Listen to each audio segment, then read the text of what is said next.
tenemos en México. Otra interpretación, cuando un general, un general de un ejército de un gobierno cambia de mano y este general vota al gobierno y se vuelve gobernante, fue el primer regente del gobierno de emergencia. Aquí en Chile se llaman golpes de Estado, pero en fin, así nacimos. La desestabilidad política es evidente. De 1821 a 1848 hay 41 gobiernos. Imagínense ustedes, en 20 y tantos años tenemos 41 gobiernos. En 1824 Centroamérica se separa. Firmamos un acuerdo con la República de Centroamérica y Chiapas. Solo quedan en México, Chiapas y la provincia de Soconusco. En 1833-36 el problema de Texas, la independencia de Texas. Después en 1845 se une Texas a Estados Unidos. En 1846 está la guerra México-Estados Unidos, lo que nosotros conocemos, que creo que es más bien así, la invasión de Estados Unidos a México. Y a mí me da la impresión de que este acontecimiento, la invasión norteamericana en la guerra con Estados Unidos, tiene efectos más nacionalitarios, forman más la nación, incluso que la independencia. Nos une más nuestra vieja, digamos, afrenta con Estados Unidos, nos roba más de la mitad del territorio nacional. Hasta hace pocos años, todavía en la historia oficial nos enseñaban en la primaria, en las primeras clases de la primaria, era Estados Unidos nos robó la mitad del territorio nacional.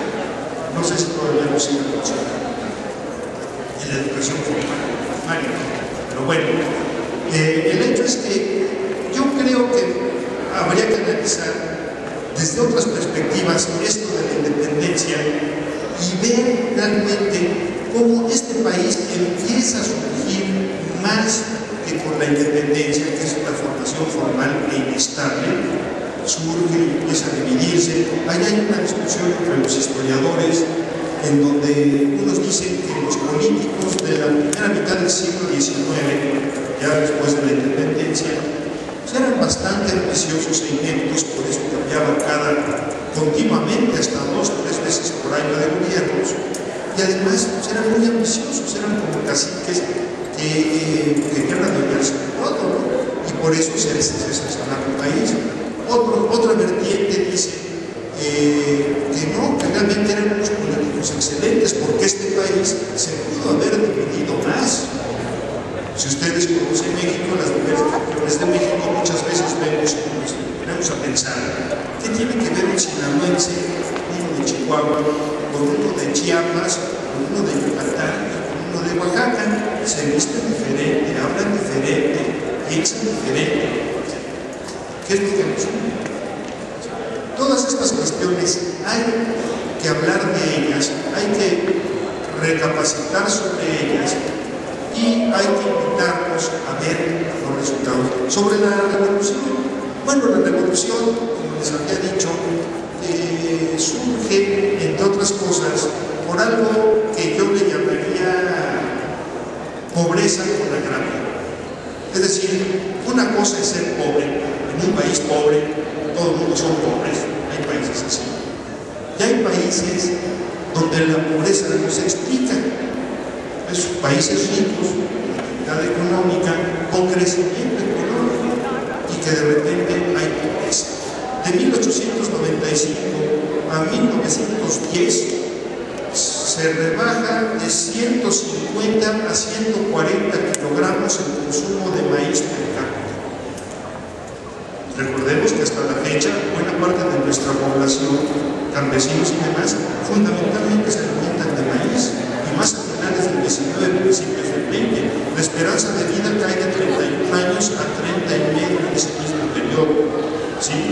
Hay una serie de indicadores donde se ve el deterioro en la calidad de vida en épocas de crecimiento económico. ¿Sí? Es decir, ¿por qué no hemos aprendido a crecer sin repartir, sin ser más equitativos? ¿Por qué tenemos que producir pobreza con riqueza sin increíblemente grandes.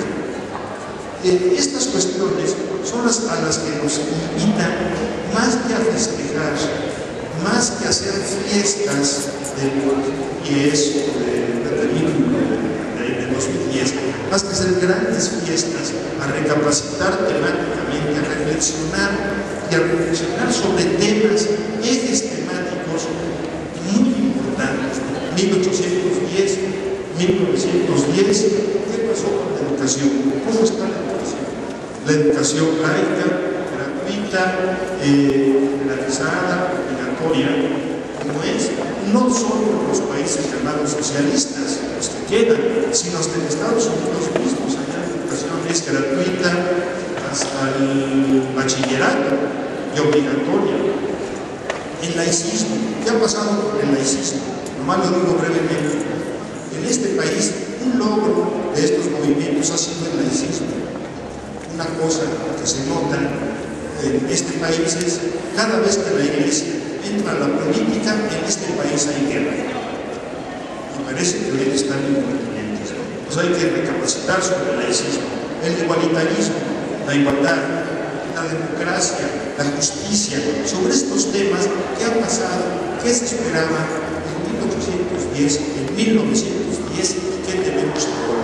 Son épocas de reflexión y de cuestionamiento de una serie de aspectos, ¿no?, que todavía no se han logrado en este país y que a través del análisis de estos movimientos que nos marcan en todo caso las intenciones de hacer un lugar saludable y cómodo para vivir. ¿Dónde está la falla? ¿Qué se ha logrado? ¿Qué no se ha logrado? ¿Hasta dónde hemos llegado? Muchas gracias.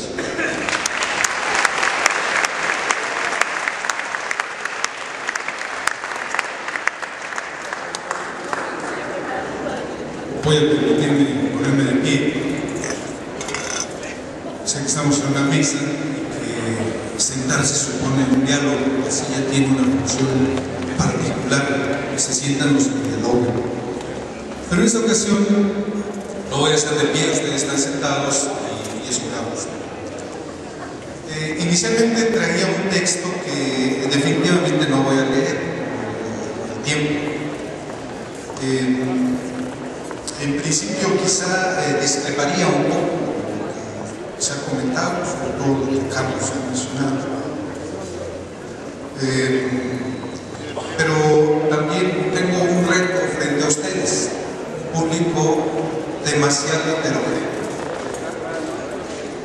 De tal suerte que me veo inclinado a hablar con los especialistas o con los chavos que vienen. Y entonces recuerdo que un amigo scout hace algunos años me invitó a hablar sobre las revoluciones antropológicas, pues, a los scouts. Y dije, bueno, se trata de chavos con los cuales habrá que hablar con algunas categorías más o menos especializadas o en cierto estudio.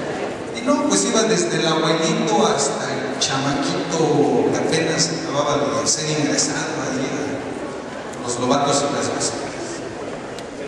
Así me siento un poco delante de este público tan heterogéneo.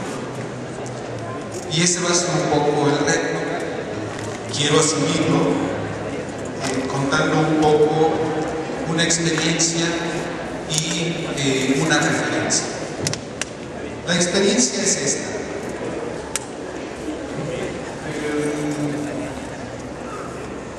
En la primaria, mi profesora, mi maestra, nos preguntó a los chavos que estábamos ahí, ¿qué quieres ser?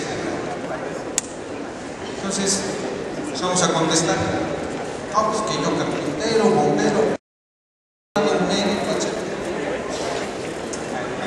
Y cuando me tocó mi turno, yo nada más casi balbuceé. Quiero ser astronauta.